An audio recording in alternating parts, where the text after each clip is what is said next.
जय हिंद मेरे प्यारे साथियों। आज के टॉपिक में बात करते हैं अंग्रेजी शिक्षा का इतिहास। अंग्रेजी शिक्षा से संबंधित प्रत्येक बिंदु को आज हमें क्लियर कर लेना है। इसके बाद हमारे दिमाग में कभी भी अंग्रेजी शिक्षा को लेकर कोई कंफ्यूजन, कोई अधूरापन नहीं रहना चाहिए। अंग्रेजी शिक्षा वाणिज्यिक चरण हम पढ़ चुके हैं, क्या था? वाणिज्यिक चरण तक अंग्रेजी शिक्षा का दृष्टिकोण प्राच्यवादियों से प्रभावित था। प्राच्यवादी परंपरागत शिक्षा पद्धति का पालन करते थे। जो भारत में अंग्रेज थे, उनके जो चरण थे, वाणिज्यिक चरण, औद्योगिक चरण, वित्तीय चरण, हम औद्योगिक चरण में चल रहे हैं। औद्योगिक चरण में वाणिज्यिक चरण तक प्राच्यवादी दृष्टिकोण बहुत प्रभावी था। अब दो दृष्टिकोण थे, एक प्राच्यवादी था, एक पाश्चात्यवादी था। प्राच्यवादी दृष्टिकोण और पाश्चात्यवादी दृष्टिकोण में क्या अंतर है? प्राच्यवादी परंपरावादी थे और पाश्चात्यवादी आधुनिक थे। वो आधुनिक विचारधारा से संबंधित थे, जो भारत में अंग्रेजी मॉडर्निटी को लाना चाहते थे, ऐसे आप समझ सकते हो। जो अंग्रेजी शिक्षा के पक्षधर थे और प्राच्यवादी संस्कृत और फारसी के पक्षधर थे। 1813 बंगाल लोक शिक्षा समिति का गठन किया गया। 1813 बंगाल लोक शिक्षा समिति का गठन किया गया। William Bentinck plus Lord Macaulay के नेतृत्व में पाश्चात्यवादियों का प्रभाव लोक शिक्षा समिति में बढ़ने लगा। पहले प्राच्यवादी थे, लेकिन विलियम बेंटिक जब से आए और लॉर्ड मैकाले इसके अध्यक्ष बने बंगाल लोक शिक्षा समिति के, उसके बाद पाश्चात्यवादियों का प्रभाव बढ़ने लगा। पाश्चात्यवादियों के प्रभाव से क्या होता है उसको हम आगे पढ़ेंगे। अब भारत में शिक्षा का आधार क्या हो, इसमें पाश्चात्यवादी और प्राच्यवादी इन दोनों में बहस होने लगी। शिक्षा के आधार को लेकर प्राच्यवादी और पाश्चात्यवादी दोनों सहमत थे कि आधार जो है वही रहे, लेकिन शिक्षा का माध्यम क्या हो, इसमें प्राच्यवादियों का कहना था कि संस्कृत और फारसी में भारतीयों को शिक्षा दी जानी चाहिए, और पाश्चात्यवादी कहते थे नहीं, अंग्रेजी में भारतीयों को शिक्षा दी जानी चाहिए। इसी सिद्धांत के आधार पर 2 फरवरी 1835 में भारत में मैकाले शिक्षा पद्धति लाई गई। 2 फरवरी 1835 में भारत में मैकाले शिक्षा पद्धति लाई गई, जिसको विप्रवेशन के सिद्धांत के आधार पर, आप जिसको डाउनवर्ड फिल्ट्रेशन थ्योरी के नाम से जानते हो, भारत में लागू किया गया। इसके सिद्धांत क्या था, जैसे कि आप सब जानते हो, जानना चाहिए, याद होना चाहिए। डाउनवर्ड थ्योरी का मतलब था, पहले एक उच्च वर्ग को, भारत के कुलीन वर्ग को अंग्रेजी में शिक्षा दे दो, फिर वो अपने नौकरों को, अपने परिवार वालों को धीरे धीरे अंग्रेजी की शिक्षा देते जाएंगे, और ये छन छन कर भारत के निम्न वर्ग तक पहुंच जाएगी। सबको शिक्षा अंग्रेजी की देने की आवश्यकता नहीं है। भारत को अब ये लॉर्ड मैकाले 2 फरवरी 1835 में आ गई, शिक्षा पद्धति लागू हो गई। अब महत्वपूर्ण क्या है, भारत को अंग्रेजी से लाभ हुआ या हानि हुई? लाभ हुआ तो कितना हुआ, हानि हुई तो कितनी हुई? इन सब चीजों को लेकर बहुत सारे प्रश्न यूपीएससी के इंटरव्यू में पूछे जाते हैं। सामान्यतः चर्चा का विषय बनता है कि अंग्रेजी से भारत को क्या लाभ हुआ और क्या हानि हुई। कभी कभी प्रश्न में भी हम निबंध वगैरह में हमको टैग करना पड़ता है, जब भाषा पर संबंधित निबंध आता है, तो यूपीएससी की दुनिया में इसका ये प्रभाव है। अब देखते हैं भारत को अंग्रेजी से क्या लाभ हुआ। देखो, सबसे पहले भारत को अंग्रेजी से लाभ ये हुआ कि भारतीयों का पाश्चात्य उदारवादी विचारधारा से संपर्क हुआ।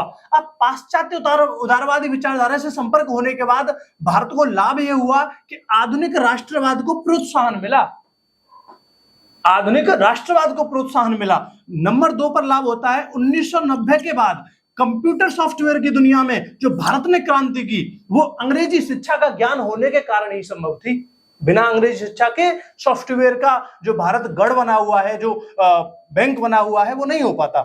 स्वतंत्रता संग्राम के समय विभिन्न देशों के विचारकों से सीख, जैसे रूस की क्रांति हुई, फ्रांस की क्रांति हुई, अमेरिका का आंदोलन हुआ, अमेरिका का गृह युद्ध हुआ, ये सब लोग, जर्मनी थी, ये अंग्रेजी भाषी थे।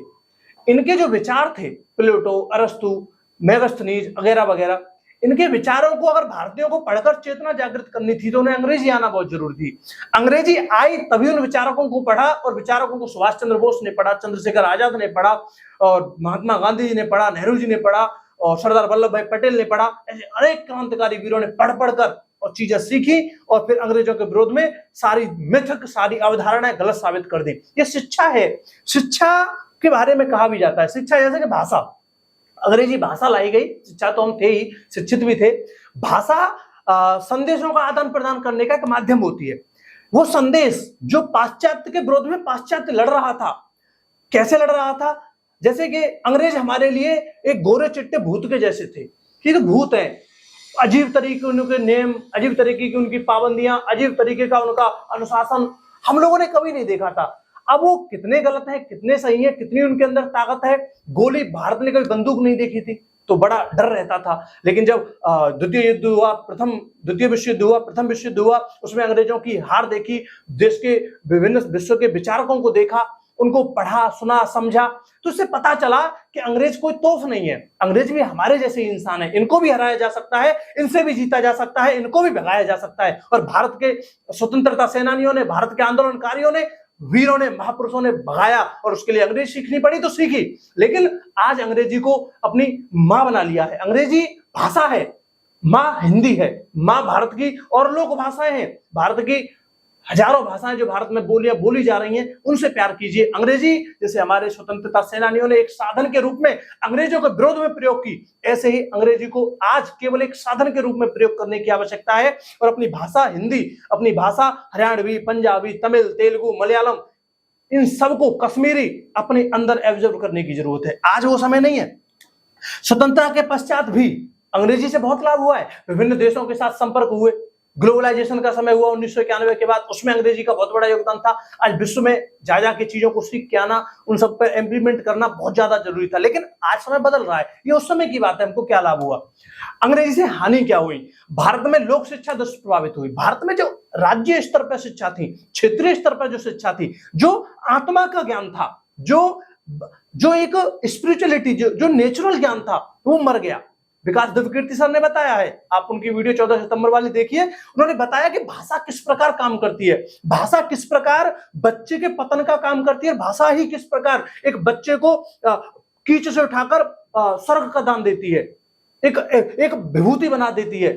भाषा का बहुत बड़ा योगदान है। विकास दिव्यकीर्ति सर का इसमें बहुत बड़ा योगदान है, बहुत बड़ा उनका ज्ञान से आज जितनी स्नान विद्वान कर रहे हैं, जितने बच्चे उनसे सीख रहे हैं, वाकई उनके लिए मैं चरण बंदन करता हूं। उनके जैसा इंसान युगों युगों में पैदा होता है।